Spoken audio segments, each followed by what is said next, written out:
평화가 내 맘속에 넘치네. 주의 말씀에 거센 불안도 잠잠하게 되도다. 안녕하세요. 오늘 아침에는 베드로전서 1장 13절에서 16절 말씀을 함께 묵상하려 합니다. 이 본문은 죄에 매인 삶에서 벗어나서 하나님과 화해를 이룬 새로운 삶으로 부름받은 사람들이 어떻게 생활해야 하는지를 가르쳐주고 있습니다. 우리는 하나님과 화해를 이루게 되면, 그래서 우리를 향한 하나님의 그 놀라운 사랑을 깨닫기만 하면 그 다음은 모든 것이 저절로 되는 것으로 생각합니다. 그런데 본문에서 사도 베드로는 전혀 다른 차원을 강조합니다. 13절입니다. 그러므로 여러분은 마음을 단단히 먹고 정신을 차려서 예수 그리스도께서 나타나실 때에 여러분이 받을 은혜를 끝까지 바라고 있으십시오. 이 귀절은 읽는 사람들로 하여금 비장함을 품게 만듭니다.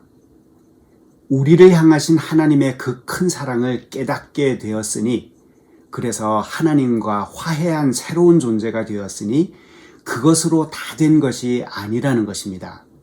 하나님과 화해한 새로운 삶은 그냥 저절로 사라지는 것이 아니라는 것입니다. 마음을 가다듬고 정신을 바짝 차려야 한다고 강조합니다. 하나님의 그 크신 사랑을 깨닫고 하나님의 자녀로 받아들여진 우리들이, 그래서 하나님과 화해를 이룬 새로운 존재로 거듭난 우리들이 허리띠를 동여매고 정신을 바짝 차려서 앞으로 나아가야 할 목표가 있다고 합니다. 그 목표는 바로 거룩한 생활입니다. 15절 16절입니다. 여러분을 불러주신 그 거룩하신 분을 따라 모든 행실을 거룩하게 하십시오. 성경에 기록하기를 내가 거룩하니 너희도 거룩하여라 하였습니다. 그리스도의 핏값으로 거듭나게 된 성도들은 모두 거룩한 삶을 살도록 부름을 받았다고 가르치고 있습니다.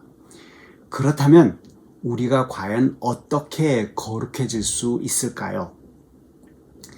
흔히 거룩이라고 하면 사제복과 같은 무겁고 화려한 복장, 근엄하고 무거운 몸가짐, 매우 웅장하고 화려한 공간, 그리고 장중한 분위기 같은 것을 제일 먼저 연상하게 됩니다. 그런데 성서적인 관점에서 거룩함이란 인간이 만들어가는 그런 외형적인 형식이 아니고 하나님의 사랑으로 이루어지는 아주 특별한 은총의 선물입니다. 우리는 오르겔 음악을 들으며 거룩함을 느낄 수 있다고 생각합니다. 하지만 드럼을 치고 락 음악을 통해서도 혹은 꽹과리를 치면서도 거룩함을 담아낼 수 있다는 것을 잊지 말아야 합니다. 왜냐하면 거룩은 형식의 문제가 아니라 내용의 문제이기 때문입니다.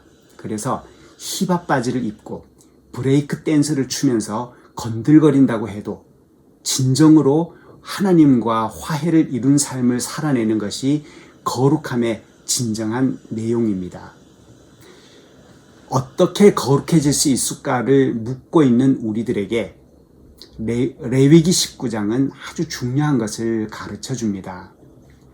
특히 오늘 본문 16절, 내가 거룩하니 너희도 거룩하여라는 말씀은 정확하게 레위기 19장 2절에서 인용된 것입니다. 레위기 19장은 이스라엘 백성이 어떻게 거룩한 백성이 될 수 있는지를 가르쳐주는 내용입니다. 이집트를 탈출한 후 하나님과 맺은 계약을 통해 하나님의 백성이 된 이스라엘은 그냥 저절로 거룩해지는 것이 아니었습니다. 하나님의 백성으로서 그들 사회 안에 이루어내야 하는 아주 중요한 내용들이 있었습니다.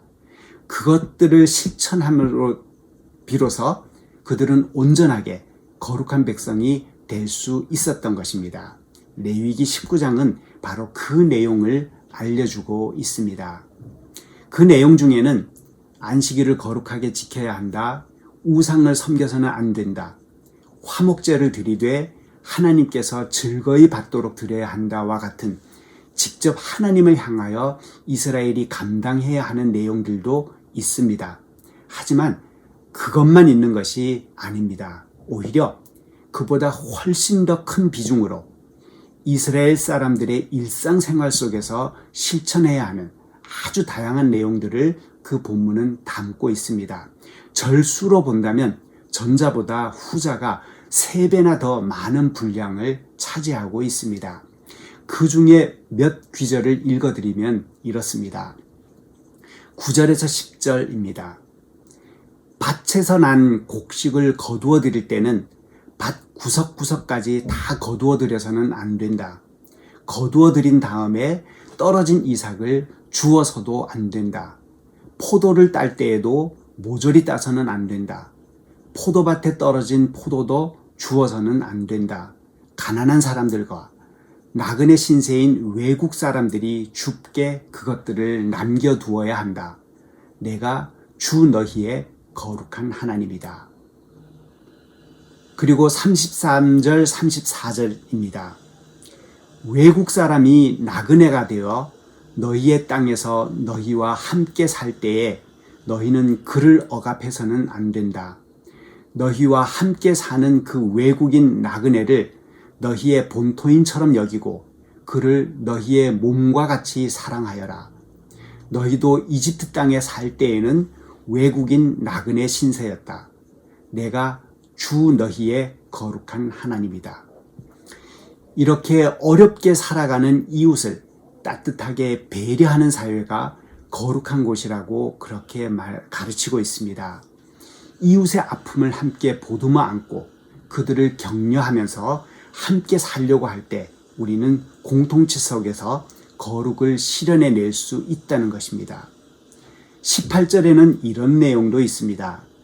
한 백성끼리 앙심을 품거나 원수 갚는 일이 없도록 하여라. 다만 너는 너의 이웃을 내 몸처럼 사랑하여라. 나는 거룩한 주다.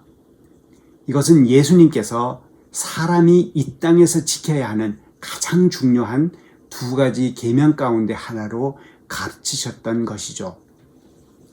우리는 거룩한 것을 우리 일상의 삶과는 다른 것으로 여기려는 경향이 있습니다.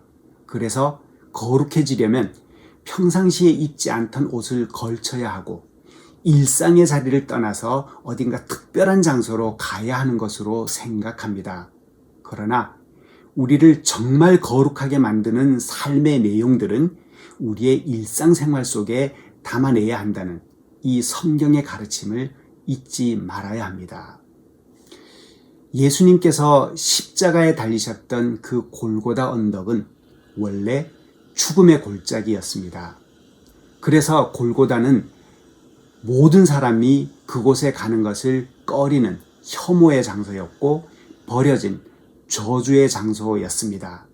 그런데 예수 그리스도께서 그곳에서 십자가에 달리셨기 때문에 지금은 그 저주의 장소 골고다가 모든 그리스도인들에게 세상에서 가장 거룩한 장소로 되어 있습니다. 그리고 많은 그리스도인들이 성지순례라는 이름으로 터키를 방문하곤 합니다. 터키 땅 자체가 거룩하기 때문이 아니죠. 그 땅을 무대로 펼쳐졌던 역사가 거룩하기 때문입니다. 바울이 하나님의 부름을 신실하게 따르며 한 걸음 한 걸음 이루어갔던 그 헌신적이고 희생적인 삶이 거룩한 역사를 펼쳐낼 수 있었던 것입니다. 인생은 땅과 역사를 거룩한 뜻으로 채우고 바꾸어낼 수 있는 힘이 있습니다. 하나님은 그런 능력으로 우리를 신앙 안에서 불러주셨습니다. 교회는 어디에 서 있느냐를 통해서 거룩해지는 것이 결코 아닙니다. 교회는 자신이 서 있고 자신이 소속해 있는 공간 때문에 거룩해지는 것이 아니라는 말입니다. 교회는 그 교회를 이루고 있는 사람들의 신실한 삶을 통하여 진정으로 거룩해집니다. 자기 자신만을 위해 존재하는 것은 그 어떤 것이라도 결코 거룩해질 수 없습니다. 아무리 경건한 모습을 띠고 있다 하더라도 그렇습니다. 거룩은 하나님께 속한 성품이기 때문입니다. 여러분이 무엇을 하며 살고 있든 그리고 어떤 여건 속에서 살아가든 여러분들의 삶을 통해 너희도 나처럼 거룩하라는 하나님의 계명을 지켜낼 수 있기를 기원합니다. 여러분의 생활 속에 진정한 거룩함을 꼭 이루시기 바랍니다. 왜냐하면 이것이야말로 하나님이 우리를 이 신앙의 길로 부르신 참된 뜻이기 때문입니다. 감사합니다.